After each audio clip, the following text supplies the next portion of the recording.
The Arizona sun blazed mercilessly over the dusty main street of Red Rock, casting long shadows between the weathered wooden buildings. Tumbleweeds danced across the empty road as the church bells chimed noon, their echo swallowed by the vast desert silence. Cale Washington rode into town on a paint horse that had seen better days, his Winchester rifle resting across his lap, eyes scanning every doorway and window. At 6'3", with shoulders broad as a barn door, he cut an imposing figure against the backdrop of saguaro cacti and red mesa formations. His dark skin glistened with desert dust and sweat, and a small scar on his chin caught the light as he surveyed the town that would either accept his help or run him out before sunset. The saloon doors swung open with a creak that seemed to announce trouble. Sheriff Tom Bradley stepped onto the wooden sidewalk, his beer belly straining against his sweat-stained uniform, badge catching the harsh Arizona light. His cold blue eyes narrowed as he took in the sight of the lone rider. "Well, well," Bradley drawled, spitting tobacco juice into the dirt. "What brings your kind to Red Rock, boy?" Cale's jaw tightened, but his voice remained steady as mountain stone. "Looking for work, Sheriff. Heard you got trouble with the Morrison gang." A crowd began to gather, curious faces peering from behind curtains, men emerging from shops with suspicious glares. The barber stopped mid-cut, his customer's lathered face turning toward the window. Even the old-timer whittling on the general store porch paused his knife. "Trouble?" Bradley laughed, a sound like glass breaking. "Only trouble I see is you thinking you can waltz into a decent town and—" "Sheriff!" The voice cut through the tension like a blade. Sarah McKenna emerged from the telegraph office, her riding boots clicking against the wooden planks. Dust from her morning ride still clung to her divided skirt, and her steel-gray eyes held a determination that made grown men step aside. "This man is here on my business," the crowd murmured. A woman hiring a black bounty hunter in Red Rock. The scandal would fuel conversations for weeks. Bradley's face reddened like a desert sunset. "Sarah, you can't be serious. This man," Sarah said, stepping closer to Cale's horse, "has the reputation of bringing in his targets alive when others bring them in dead. That matters to me." Kyle studied her face, noting the way she stood. Feet planted, chin raised, hand resting casually near her, 38. This wasn't a woman who needed protection. This was a woman who demanded respect. "Ma'am," Kyle said, touching the brim of his hat, "I appreciate the introduction, but I can speak for myself." Sarah's lips curved in the ghost of a smile. "I'm sure you can, but sometimes speaking for others is necessary in this town." From the saloon's interior, Ruby watched through the window, her weathered hands gripping a dish towel. She'd seen this scene play out before, a black man riding into a hostile town, hope in his eyes and iron on his hip. But something about this one was different. The way he sat his horse, the patience in his movements. This one had steel in his spine and wisdom in his silence. "Sheriff Bradley," came another voice from the crowd. Reverend Joshua Whitman stepped forward, his black suit immaculate despite the heat. "Perhaps we should hear what Mr. Washington," Cale supplied. "Cale Washington. Mr. Washington has to say before we pass judgment." Bradley spat again, harder this time. "Reverend, with all due respect, we don't need any more of his kind stirring up trouble. Things been peaceful since when?" Sarah's voice cut like a whip. "Since the Morrison gang burned out the Henderson place last month, since they robbed the stage twice this week, since they killed Tom Henley in cold blood." The crowd shifted uncomfortably. Everyone knew Sarah spoke the truth, but acknowledging it meant admitting they needed help. Help from a man they'd rather see riding out of town. Cale dismounted slowly, deliberately, his movements fluid despite the weight of every eye upon him. He stood in the street, hand loose near his gun, not threatening but ready. "Mrs. McKenna," he said, his voice carrying across the silent street. "You sent word you needed someone to handle the Morrison problem. I'm here to listen." "And you'll get your chance," Sarah replied, then turned to face the crowd. "In private, at my ranch." As Sarah walked toward her horse tied outside the bank, whispers erupted behind her. The general store owner shook his head in disgust. Two cowboys exchanged looks that promised trouble. Even Mrs. Caldwell from the dress shop clicked her tongue disapprovingly. But Cale noticed something else. The way Ruby nodded almost imperceptibly from the saloon window. The way Reverend Whitman's eyes held respect instead of fear. Not everyone in Red Rock had hate in their hearts. As they rode toward Sarah's ranch, the setting sun painted the desert in shades of amber and rust. Kyle found himself stealing glances at the woman beside him. She rode like she'd been born in the saddle, her blonde hair catching the dying light like spun gold. "Why?" he asked finally, as their horses' hooves crunched on the desert hardpan. "Why what? Why hire me? Plenty of white guns for hire in Arizona territory." Sarah was quiet for so long that Kyle thought she might not answer. When she finally spoke, her voice was soft as desert wind. "Because the others see dollar signs, you see justice." As they crested a small rise, Sarah's ranch spread before them, a modest but well-maintained spread with a wooden house, barn, and corral. Cattle grazed in the distance, and the sound of a creek wound its way through cottonwood trees. "Welcome to the McKenna Ranch," Sarah said, dismounting near the porch. "You can stable your horse in the barn. We'll talk inside." As Kyle led his paint toward the barn, he felt the weight of the choice before him. He could take this job and face everything it would bring, the hatred, the danger, the impossibility of it all. Or he could ride out come morning and find easier work in Tucson or Phoenix. But something about Sarah McKenna's unwavering gaze and the way she'd stood up to the sheriff told him this was more than just another job. This was a chance to prove that freedom meant more than broken chains. It meant the right to choose your own path, no matter how treacherous. The first chapter ends as Cale unsaddles his horse in the barn, the Arizona stars beginning to twinkle overhead. While in the house, Sarah stares out her window, wondering if she's just made the wisest decision of her life, or signed both their death warrants. Dawn broke over the McKenna Ranch like a painter's first brushstroke, soft pinks and golds bleeding across the endless Arizona sky. Kyle had spent the night in the barn, not because Sarah hadn't offered the guest room, but because he understood the unspoken rules of 1875. A black man under the same roof as a white woman, even for protection, would give the town enough ammunition to destroy them both. He'd been awake since before sunrise, checking his weapons and studying the surrounding terrain. Old habits from his bounty hunting days. Never sleep somewhere you haven't mapped out 3 escape routes. The screen door creaked open, and Sarah emerged with 2 steaming cups of coffee, her hair loose around her shoulders in the morning light.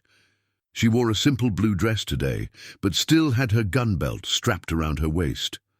"Figured you might need this," she said, offering him a cup. Kyle accepted it gratefully, noting how she didn't flinch when their fingers brushed. Most white folks would have found an excuse to avoid even that small contact. "Thank you, ma'am. You didn't need to—" "Sarah," she interrupted, "if we're going to work together, might as well use names." They stood in comfortable silence, watching the cattle move slowly toward the creek. The morning air was crisp, carrying the scent of sage and the promise of another scorching day. "Tell me about Morrison," Kyle said finally. Sarah's expression darkened like storm clouds gathering over the mountains. "Jake Morrison and his boys have been terrorizing this county for near 2 years now. Started right after my husband." She paused, swallowing hard. "Right after David was killed." "Morrison killed your husband?" "Not directly. David was helping a freed slave family get settled on some land east of here. Morrison's gang didn't take kindly to that idea." Her voice was steady, but Cale could hear the pain underneath. "They burned the family out, and when David rode out to check on them, well—" She didn't finish the sentence. She didn't need to. Kyle studied her profile, noting the way her jaw clenched when she mentioned her husband. "Why hasn't the sheriff done anything?" Sarah let out a bitter laugh. Sheriff Bradley thinks Morrison's doing God's work, keeping the natural order intact. He's got selective blindness when it comes to certain crimes. Ah, and the territorial marshal? Nearest one's in Tucson, 2 days hard ride. By the time word gets there and back, Morrison's long gone. Sarah turned to face him fully. Look, I know this puts you in an impossible position.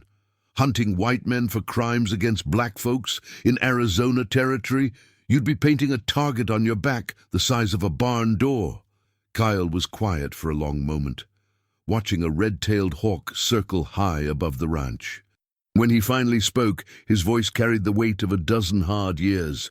My whole life's been a target, Sarah. At least this time I'd be shooting back for the right reasons. Their conversation was interrupted by the sound of approaching horses. 3 riders crested the hill, and Cale's hand instinctively moved toward his Colt. But Sarah placed a gentle touch on his arm. It's okay.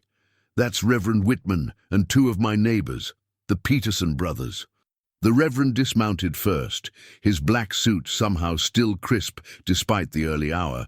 The Peterson brothers, twin brothers in their 30s with matching red beards and cautious eyes, stayed mounted but touched their hat brims respectfully. Sarah, Reverend Whitman said, then turned to Kyle with a slight nod. Mr. Washington. Reverend. I came to warn you both, Whitman continued, glancing around as if the desert itself might have ears. Word's already spreading through town about your arrangement. Sheriff Bradley's been drinking since last night, talking about teaching uppity folks their place. One of the Peterson brothers, the one with a scar on his left cheek, spoke up. Ma'am, we respect what you're trying to do, but maybe you should reconsider. Morrison's bad enough, but if the sheriff turns against you too, then I'll face that when it comes, Sarah said firmly. But I won't be run off my own land by bullies and cowards. Kyle watched the exchange with interest. These men weren't necessarily friends, but they weren't enemies either. In a territory where survival often depended on your neighbors, even tentative alliances mattered. Mr. Washington, the other Peterson brother said, if you're truly here to help, you should know what you're up against. Morrison's got maybe 8 or 9 men, all of them mean as rattlesnakes. They hole up in the old mine works about 10 miles north, in the Red Rocks. Obliged for the information, Kyle replied. After the men left, Sarah led Kyle to the corral, where a magnificent black stallion paced restlessly. That was David's horse, Thunder. He's been skittish since... She trailed off, then straightened her shoulders. Morrison's boys did something to spook him that day. He ain't let anyone ride him since. Kyle approached the fence slowly, extending his hand palm up. The horse snorted and backed away, but something in Kyle's patient stillness seemed to calm the animal. After several minutes, Thunder approached cautiously, allowing Kyle to stroke his neck. How'd you do that? Sarah asked, genuine wonder in her voice. Same way you survive anything, Kyle said quietly, still focused on the horse. You show them you understand their pain. The moment stretched between them, heavy with unspoken understanding. Here was a woman who'd lost everything to hatred and violence, and a man who'd spent his life fighting against the chains others tried to bind him with, chains of slavery, of prejudice, of a society that saw him as less than human. Kyle, Sarah said, and something in her tone made him turn. I need to be honest about something. This isn't just about stopping Morrison. I figured as much. There's talk about selling out the black families who've settled in the territory. Some of the bigger ranchers want them gone, and they're willing to pay Morrison to make it happen. Her voice dropped to barely above a whisper. David found out about it. That's why they killed him. The weight of revelation settled over Cale like a heavy coat. This wasn't just about one woman's quest for justice. It was about something much bigger. A conspiracy that reached into the highest levels of territorial society. Who else knows about this? He asked. The Reverend suspects. Ruby knows for certain. She's got ears in places you wouldn't expect, and now you do. Kyle nodded slowly. understanding the full scope of what Sarah was asking him to do. It wasn't just about hunting down a gang of outlaws. It was about standing up against a system designed to keep people like him in their place. "There's something else," Sarah continued, her cheeks coloring slightly. "People in town, they're gonna talk. About you staying here, about us working together. They'll say things. Let them talk," Cale said, his voice steady as bedrock. "I've been called worse things than whatever they're whispering." Sarah met his eyes, and in that moment, something passed between them. A recognition of kindred spirits, of two people who'd been shaped by loss but refused to be broken by it. "Then we have an understanding," she said, extending her hand for a shake. Cale looked at her outstretched hand, knowing that taking it would seal more than just a business arrangement. In a territory where a black man and white woman shaking hands could result in violence, this simple gesture was an act of rebellion. He took her hand in his, feeling the calluses earned from hard ranch work, the strength in her grip. "We have an understanding," he agreed. As they shook hands, neither noticed the glint of sunlight off a spyglass in the distant rocks, where Jake Serpent Morrison watched through his telescope, a cruel smile spreading across his scarred face. He'd been wondering when someone would finally hire protection for the scattered homesteads. Now he knew exactly who and exactly how to make this personal.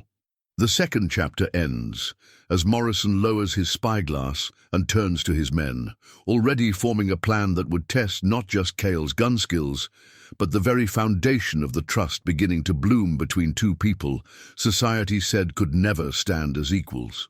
3 days after their handshake agreement, the first test came with the dawn. Kyle was checking fence lines on the eastern boundary when he saw the smoke, a thin black column rising against the pearl-grey sky like a funeral pyre. His paint horse danced nervously beneath him as the acrid smell carried on the desert wind. He spurred the horse toward the smoke, his Winchester ready, heart hammering with grim certainty. The Jacobson homestead, a small spread run by a former slave named Moses and his wife Rebecca, lay in that direction. What he found made his blood run cold. The cabin was nothing but charred timber and ash, still smoldering in the morning air. The vegetable garden Rebecca had tended so carefully was trampled to mud. Chickens lay scattered and broken. And carved into the trunk of the lone cottonwood tree, still bleeding sap, were the words, "Savages next." Moses sat on his haunches near what used to be his front porch, staring at the ruins with hollow eyes. Rebecca knelt beside their milk cow, which had been shot but not killed, left to suffer. The cruelty of it turned Kyle's stomach. "Moses!" Kyle called softly, dismounting. The older man looked up, and Kyle saw tears cutting tracks through the soot on his face. "They came in the night, Kyle. Didn't give us no chance to fight, just took everything." "You and Rebecca hurt?" "No, sir. They wanted us to see it. Wanted us to know what happens to folks like us who get ideas above our station." Kyle knelt beside Rebecca, gently ending the cow's suffering with his knife. She looked up at him with eyes that held too much grief for someone barely 20.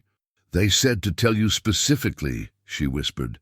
"Said the uppity gun hand best pack up and leave, or more folks gonna suffer for his pride." The message was clear as desert sky. Morrison wasn't just terrorizing homesteaders, he was targeting anyone connected to Cale's presence in the territory. By the time they buried what little remained salvageable and got Moses and Rebecca settled with Ruby in town, the sun was hanging low over the western mountains. Kyle rode back to the McKenna ranch with fury burning in his chest like swallowed fire. Sarah was waiting on the porch, her rifle across her knees. One look at his face told her everything she needed to know. "How bad?" she asked. "Everything. Gone." Kyle's voice was rough as sandpaper. "They left a message. For you or for me. Both, I reckon." Sarah stood, cradling the rifle in her arms. "Then we better get ready. They'll come here next." "Aye, they spent the remaining daylight hours preparing the ranch for siege." Kyle showed Sarah how to create kill zones and firing positions, how to use the natural landscape to their advantage. As they worked, moving hay bales and checking ammunition, they fell into an easy rhythm. Two people who understood that survival sometimes meant standing your ground when running would be the smart choice. "You don't have to stay," Sarah said, as they repositioned water barrels near the house. "This isn't your fight." Kyle paused, a bucket in each hand, and looked at her with something approaching surprise. "Ma'am, the minute they burned out Moses and Rebecca, they made it my fight. Even if it costs you everything?" "What's everything to a man who started with nothing?" As darkness fell, they took positions, Sarah in the house with clear sightlines through the windows, Kyle in the barn loft where he could cover the approaches. The desert night was alive with sounds, the distant howl of coyotes, the rustle of small creatures in the brush, the whisper of wind through the cottonwoods. Near midnight, the silence changed. Kyle felt it before he heard it, that subtle shift when human predators moved through the landscape. His fingers tightened on his Winchester as shadows detached themselves from the larger darkness. 8 men, maybe 9, moving in a loose circle around the ranch buildings, thinking they were invisible in the starlight. The attack came from 3 sides simultaneously. Muzzle flashes lit up the night like deadly fireflies. Bullets splintered wood and rang off metal as Morrison's gang opened fire on the house. Cale's first shot dropped one man from his saddle before the echo reached the mountains. His second shot shattered another raider's gun arm, sending the man screaming into the night. From the house, Sarah's rifle cracked steadily, each shot deliberate and aimed. She'd positioned herself perfectly to cover the main approach, her bullets keeping the attackers from rushing the porch. "Kyle!" she called out during a lull in the gunfire. "2 coming around the back!" He swung his rifle toward the rear of the barn just as 2 figures darted between the outbuildings. His shot caught the first man's center mass, but the second managed to reach the barn and began climbing toward the loft. The close-quarters fight was brutal and brief. Kyle's opponent was younger and maybe faster, but Kyle had learned to fight dirty in places where losing meant death. When it was over, he looked down at the still form and felt nothing but grim satisfaction. "Morrison!" Kyle called out into the darkness, his voice carrying across the ranch. "This your idea of evening odds?" A laugh floated back from somewhere near the creek. "Just getting started, boy. You cost me 3 good men tonight. I'll cost you more before this is finished." "Maybe, but how many innocent folks you willing to see burn for your pride?" The question hung in the air like gun smoke. Kyle knew Morrison was right about one thing: more people would suffer as long as this continued. The gang leader was smart enough to make it personal, to turn the community against Kyle by making him seem like the cause of their troubles. As the remaining attackers melted away into the desert darkness, Sarah emerged from the house, her rifle still ready, her eyes scanning for movement. "You hit?" she asked. "No, you." Few splinters, nothing serious. She looked at the bodies scattered around her property, then up at Kyle. "This won't be the last time." "No, it won't." They stood together in the star-washed silence, both understanding that they'd crossed a line tonight. The shooting would be all over the territory by morning. Sheriff Bradley would have to respond, and his response would tell them everything they needed to know about which side of the law they could expect to find themselves on. "Kyle," Sarah said quietly, "what I said before, about you not having to stay, I'm staying. Even knowing it'll get harder before it gets better." He looked at her in the starlight, seeing not just a beautiful woman, but a fellow warrior who'd chosen to fight when hiding would have been safer, especially knowing that. As they worked together to drag the bodies away from the house, knowing the desert would claim them by morning, neither spoke of the way their partnership was beginning to shift into something deeper. But in the careful way they moved around each other, in the trust that allowed them to turn their backs knowing the other would watch for danger. Something was growing that had nothing to do with business arrangements and everything to do with two souls recognizing their match. The third chapter ends with them sitting on Sarah's porch in the pre-dawn darkness, sharing coffee and the weight of what they'd chosen to defend, while in the distance Jake Morrison plans an attack that will force them to choose between their growing feelings and the safety of everyone they care about. The showdown came on a Tuesday, 3 weeks after the ranch attack, when the desert was painted with rare spring flowers and the air held the promise of rain. Cale rode into Red Rock alone, as planned. The street was more deserted than a graveyard at midnight, every window shuttered, every door barred. Even the saloon stood empty, its batwing doors hanging still in the breathless air. Sheriff Bradley waited in the middle of the street, but not alone. Jake Morrison and 4 of his surviving men flanked him, their faces hard as the red rocks that gave the town its name. The arrangement told Cale everything he needed to know about justice in Red Rock. "Well, well," Morrison called out, his green eyes glittering with anticipated violence. "The famous Cale Washington. Heard you been playing house with the widow McKenna. Heard you been playing target practice with innocent families," Cale replied, his voice carrying across the empty street. "Innocent?" Bradley laughed, his hand resting on his gun butt. "Boy, you wouldn't know innocent if it bit you on your black—" "Careful, Sheriff," Morrison interrupted, but his smile was sharp as broken glass. "Let's keep this civilized." Cale dismounted slowly, his every movement deliberate and controlled. He could feel eyes watching from behind curtains, could sense the collective held breath of a town waiting to see if their prejudices would be validated by violence. "Here's how this plays," Morrison continued, walking closer. "You pack up, ride out, and never come back to Arizona territory. Do that, and maybe we forget about burning out any more of your people. And if I don't," Morrison's smile widened, "then everyone you care about suffers, starting with that pretty widow who's been keeping your bed warm." The words hit Cale like physical blows, but he kept his expression stone still.